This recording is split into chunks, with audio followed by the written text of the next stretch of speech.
Yun Si-yong has been raising chickens in Ansong for 20 years, but the past 4 weeks have been the worst of his farming experience.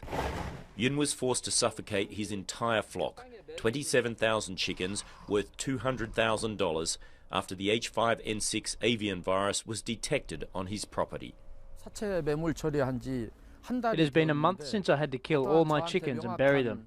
However, I have never heard any clear explanation on how the government will compensate me for my loss.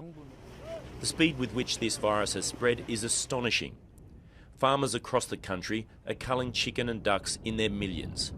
In just 4 weeks, the national cull has surpassed the country's worst outbreak in 2014, when 19 million poultry were killed over a 23-month period.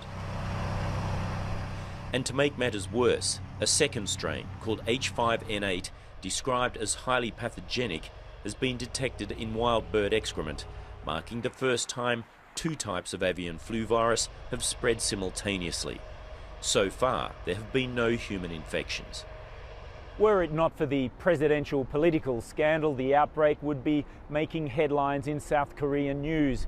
But this critical healthcare issue is hardly rating a mention, and at government level appears poorly managed. As President Park Geun-hye's impeachment becomes the most important national issue, protesters at candlelight rallies are dominating the headlines. Because of that, the avian flu isn't getting much attention. Egg prices have been on a steep rise. Retailers are restricting the number of eggs sold to individual consumers. The government is considering air freighting eggs from overseas, an unprecedented move. Korea has suffered from several bird flu outbreaks since 2003. I can tell you this year is the worst year ever. And for the first time, the virus has reached Seoul's zoos. It's been detected in 2 dead storks and 5 mandarin ducks. The ducks were culled and the zoo has been closed indefinitely. In Japan, Miyazaki farmers have gassed more than 100,000 chickens, taking the country's cull to nearly 1 million, the 5th reported outbreak in the country since the end of November.